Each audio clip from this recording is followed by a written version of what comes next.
Hi, I'm Tim, and gonna take a look at my son's Merc 110, 9.8 horsepower, and he claims it's a 1969. So this is kind of a vintage kicker motor, old one, and he brought it over and to change the impeller on it, but we did that and went to start it, and it was fuel leaking everywhere. You know, I said, how long was it since you've used this? And he said, oh, over a year. And I said, man, you just can't let this ethanol type gas sit in these things that long without screwing everything up. So I made it clear to him he needs to go to the marina and get some just regular fuel for it instead of skip putting ethanol in any of these, any type of motor that sits for, you know, a long period of time,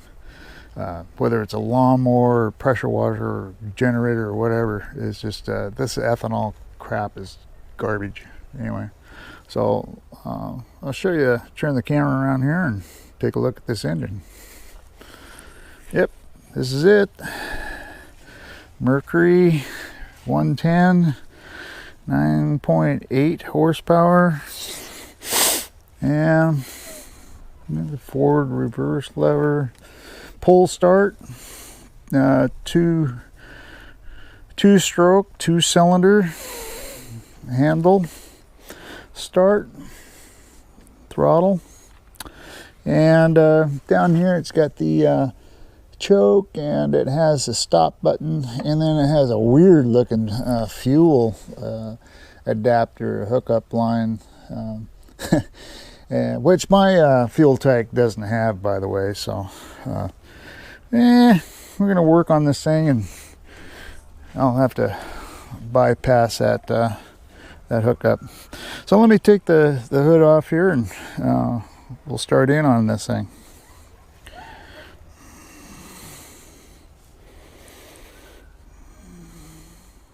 All right, so I got the hood off, and this is what it looks like. It's there's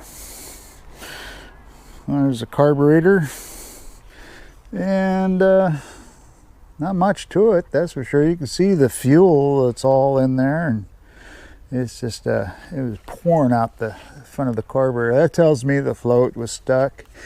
But when he first started it, this fuel line, it has this like swedged on fitting onto the fuel hose, and it was leaking out of it just by pumping the ball up.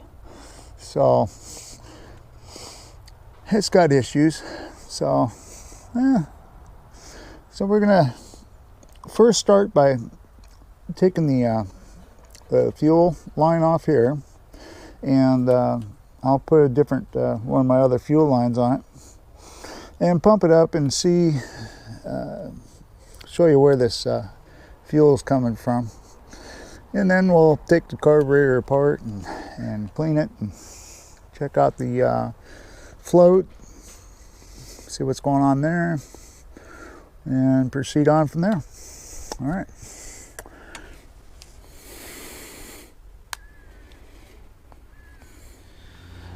All right, hey, well, I got everything apart.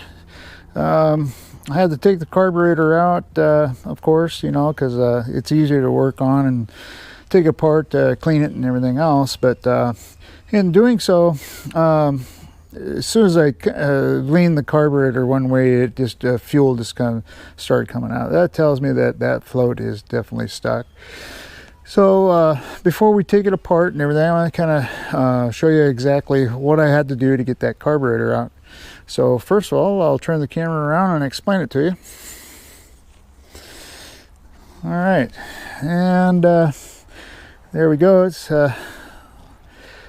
out now, and I found the easiest way to get that carburetor out is to first, you take the 2 bolts loose that hold the carburetor to the motor, and it also has a float on the forward side. I took the float off because the stem that's right here it wasn't allowing me enough room to get it out, but it would if I flip this over, so this would slide into the throat of the carburetor and be able to pull it out. Okay, but I couldn't do that with that the choke screen on there, so I removed it, and the bolt that holds it on there. Yep, and these are the two nuts that hold the carburetor on. And then to get the carburetor apart so I could get the hoses off, this is the fuel pump. And what's really sweet about this is it's all standard tools. Everything is made in America. Yay! So the fuel pump and the hose hooked over here, and it just had a panduit on it, or tie strap. And then this is the in going to the carburetor and out to the engine. And so I took that off because I'm going to clean out the fuel pump. And then this is the carburetor, and the top of the carburetor, in order to get it out too, the hose is off. I had to take this off. And you know what this is? This is a filter. USA made filter. And I don't know if you can see in here. See the little filter that goes in there? Just needs to be cleaned. I mean, even the washer's not all that bad shape. So as long as it doesn't leak, I'm not going to mess with it. I'll just clean it. And the real problem, well, in order to get this out, the two screws that hold it on actually go through the bottom of the engine here. See right here? See these spots? So in order to get that out, and the reason I did that is because I wanted to get the fuel line off that also. That's the fuel input for fuel coming in from your auxiliary gas tank. So if you turn the engine all the way to one side, you can get one bolt out, and you turn it to the other side and you can get the other one out. And there we go. So it's all ready to be cleaned up and re-greased and all that once I get to that point. So for now, I'm gonna shut the camera off and start taking the carburetor apart and see what that float looks like. And then also in the fuel pump, take it apart, make sure there's no crud in there, get it some carburetor cleaner going, and check the diaphragm if it has a diaphragm. There's got to be some way of it working. Don't know until I take it apart, and see if we can fix this thing. It's pretty simple stuff. Back in, according to my son, 1969. So, oh, this is kind of cool. Outdoor toys for grown-up boys. Pete's Marina. We sell instant fun. Just add water. Cool. Walla Walla, Washington. Okay, well, somebody owned this thing over on the east side of the state of Washington. Probably ran over there pretty good in the Columbia River, too. All right, well, let's shut it off. All right, well, I got the fuel pump apart, the carburetor apart, and don't really see anything glaring that other than just needing cleaning. It looks like the jet, the float needle looks good, you know, it's just gunk. And there's things on the carburetor I don't think I should take apart unless I have to, you know. I'm gonna pump up the carburetor before I put it back on the engine and test for leaks once I clean it out as is right now, and the fuel pump and everything. There's a couple of things I don't like on here that I'm going to change for sure. So let me turn the camera around and I'll explain what I did.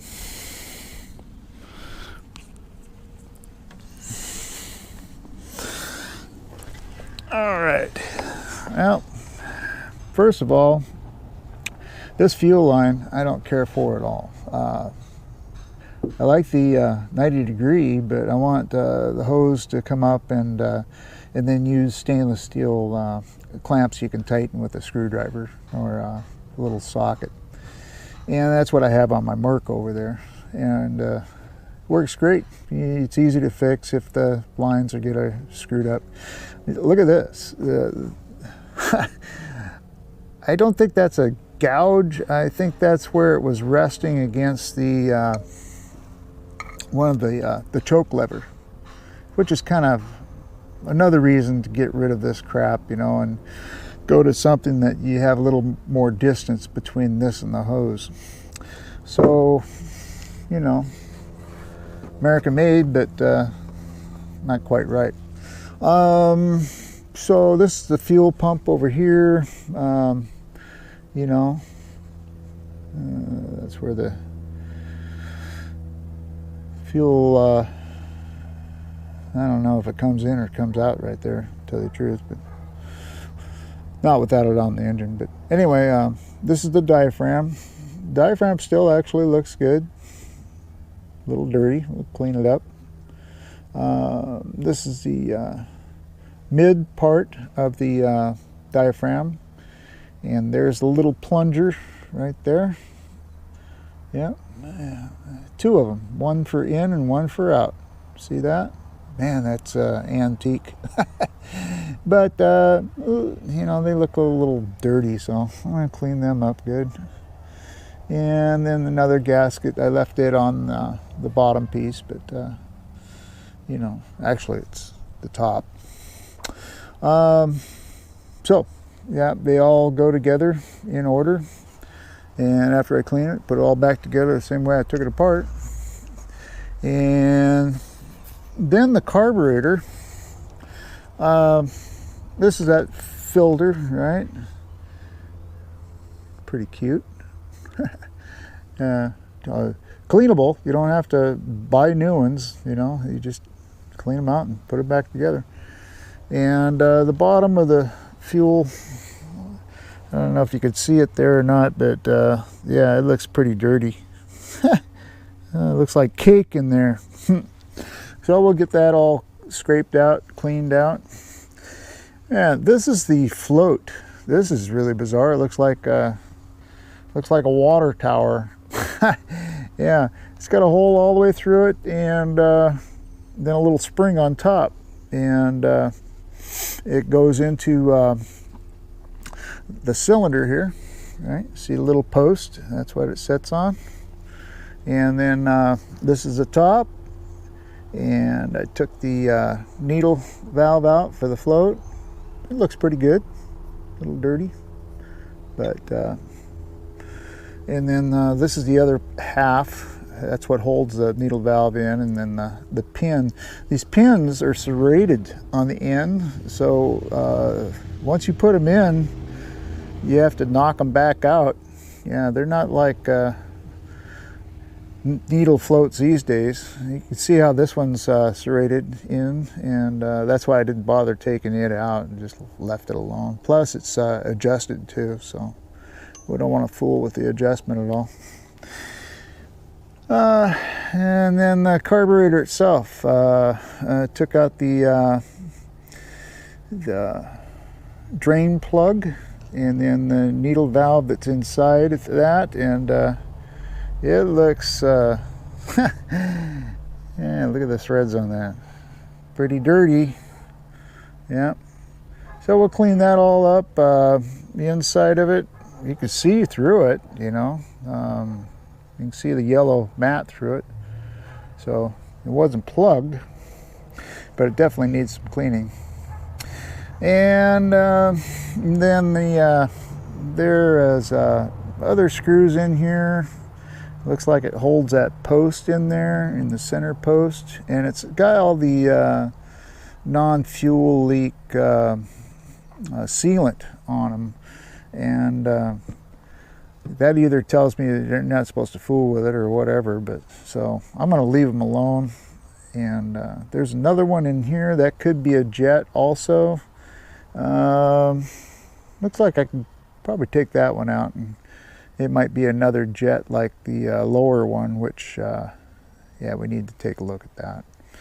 But the other two, I'm going to leave them alone. All right, so that's basically it for now. Just some cleaning, and take that screw out and see what that looks like. All right.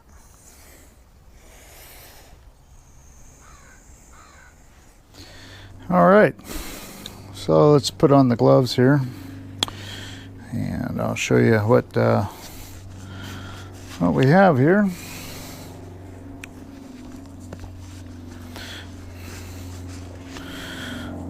So with the carburetor in the up position, of course, it's going to let the air flow through it, right?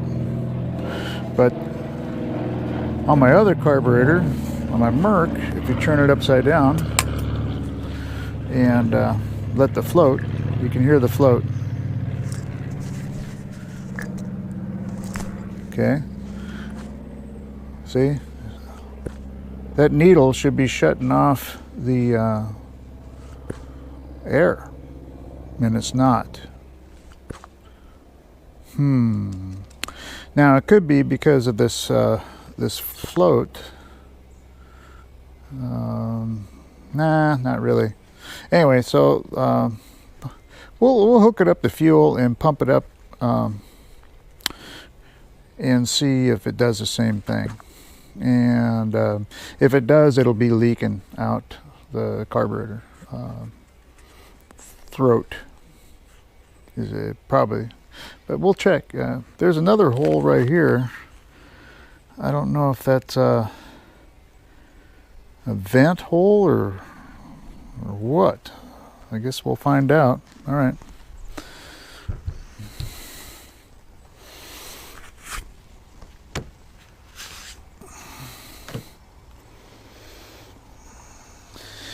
All right.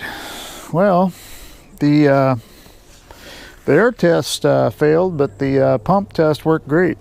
In fact, I found I needed to tighten up a couple bolts, so I cleaned it all off. It's actually kind of leaking a little bit right there. That could be just the gasket. I have like a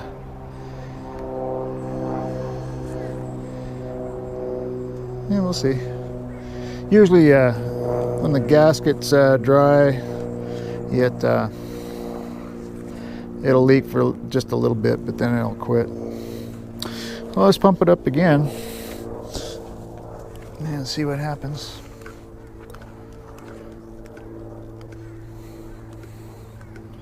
Well, that's tight. The ball, I don't know if you can see it. Yeah, see, that's tight.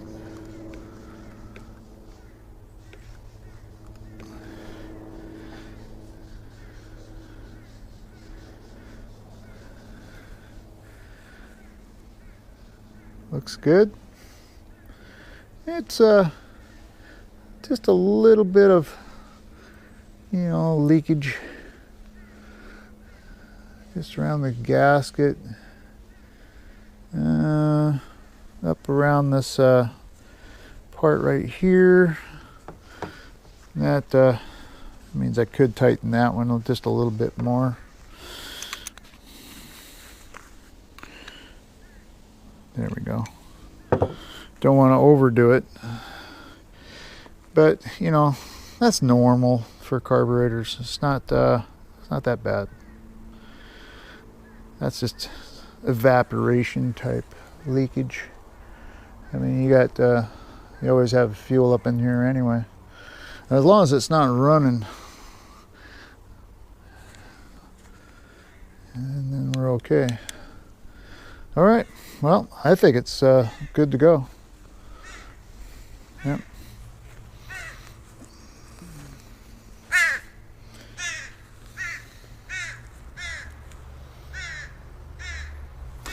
Nothing like it was.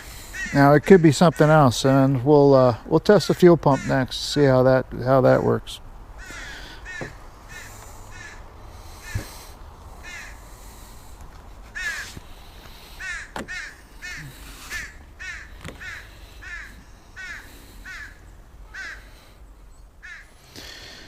All right, well, I think I missed one of my videos didn't work, so we'll go over it again.